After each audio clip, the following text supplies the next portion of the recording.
The live TV, सच सबसे आगे। Israel फिलिस्तीन को लेकर जिस तरह से भारत का स्टैंड रहा है फिलिस्तीन के समर्थन में, शायद कुछ लोग उसको ख़त्म करने की कोशिशें कर रहे हैं या जो भी कुछ हो रहा है। ऐसा हुआ है कि इजराइल के दूतावास पे, जिसको हम एम्बेसी कहते हैं, जो चाणक्यपुरी में है दिल्ली में, भारत में जो दूतावास है, जो एम्बेसी है इजराइल की, उसके करीब में हमला होने की बात चल रही है। उसके करीब में कहा गया है कि कोई बम फोड़ा गया है। एक चिट्ठी दी गई है इजराइल के एम्बेसडर के नाम, और इजराइल के एम्बेसडर के नाम पे जो चिट्ठी है वो क्या है उसमें उसका खुलासा अभी तक नहीं हुआ है। लेकिन जी न्यूज़ ने और दूसरे चैनल्स ने लिखा है, एनडीटीवी ने लिखा है कि दिल्ली में इजरायली दूतावास के निकट विस्फोट की खबर, जांच में जुटी पुलिस। अब इनका पहले तो कहना रहा कि जिस तरह से एनबीटी ने भी इसको लिखा है कि एक ज़ोरदार आवाज़ आई, लगा टायर फटा है। दिल्ली में इजरायली दूतावास के पीछे धमाके की खबर से मचा हड़कंप। तो ये एक बड़ा विषय है जिसको लेकर आज सबसे ज़्यादा चर्चा भारत में हुई है, और इस चर्चा के बाद से ही एक पूरा का पूरा जो वो है विस्तार में इसका विश्लेषण लोगों ने शुरू भी कर दिया है कि आखिर हुआ क्या है। जी न्यूज़ ने लिखा है कि ब्रेकिंग न्यूज़, किसके निशाने पर इजराइल का दूतावास। दिल्ली में इजरायली दूतावास के पास बम धमाके की कॉल से मचा हड़कंप। दूतावास के पास धमाके की पुष्टि इजरायली एम्बेसी की ओर से भी की गई।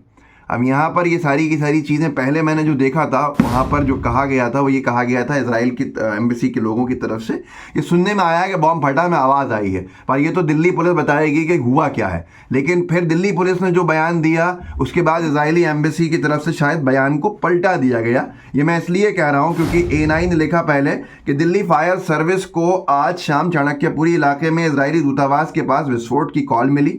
दिल्ली फायर सर्विसेज के निदेशक अतुल गर्ग ने कहा, अभी तक घटना स्थल पर कुछ भी नहीं मिला है। क्या कहा था उन्होंने? दिल्ली फायर सर्विसेज के निदेशक अतुल गर्ग ने कि अभी तक घटना स्थल पर कुछ भी नहीं मिला है।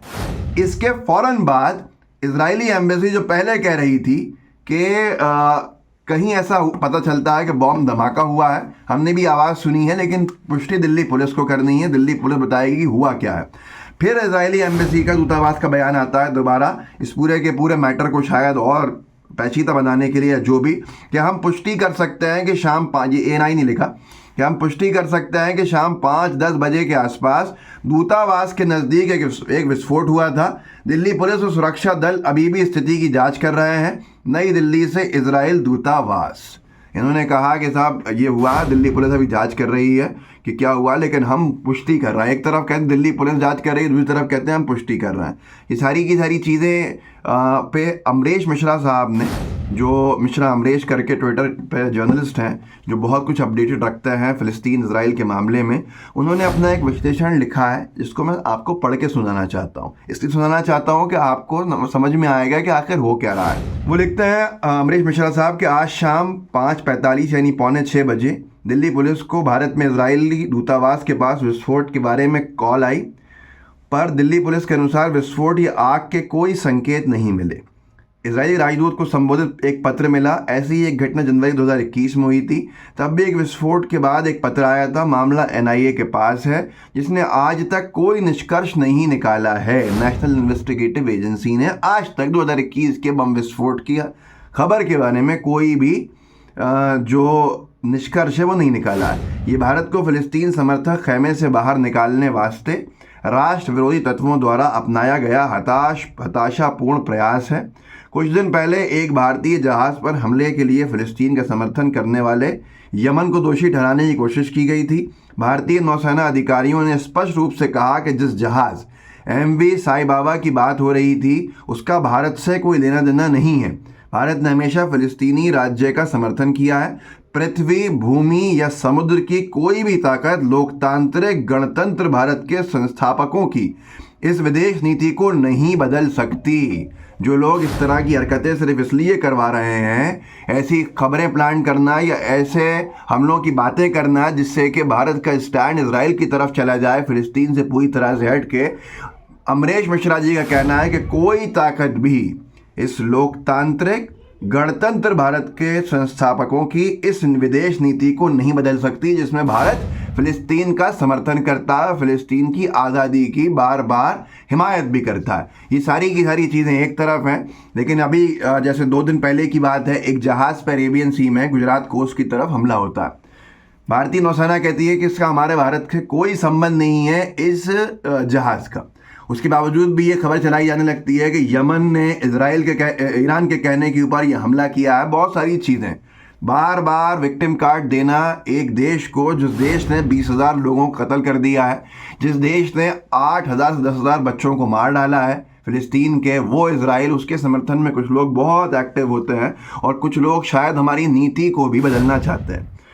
जबकि इज़राइल के जो हमले में ईरान के जनरल मारे गए हैं, उसके ऊपर ईरान बहुत सख्त है।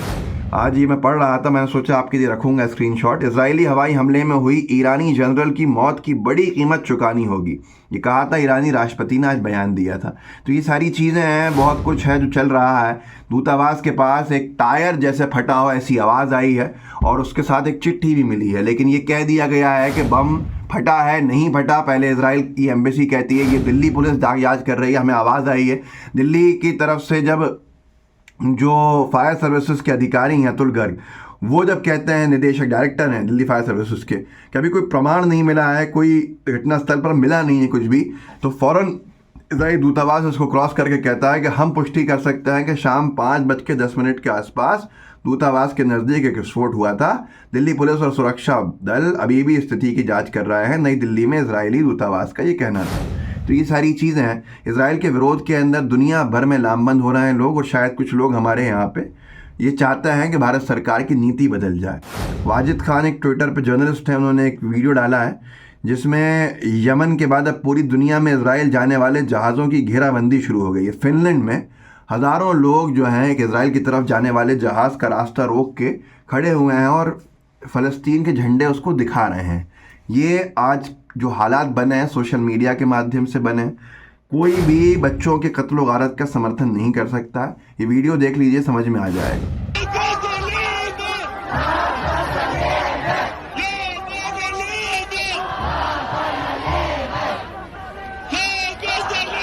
जो वीडियो आपने देखा उससे साफ स्पष्ट है कि हालात जो हैं अब इसराइल के खिलाफ बन रहे हैं। यूएस ने भी ये कहा था कुछ वक्त पहले इसराइल से, जब युद्ध विराम का उल्लंघन इसराइल ने किया था, कि ऐसे आप अपना समर्थन खो दोगे।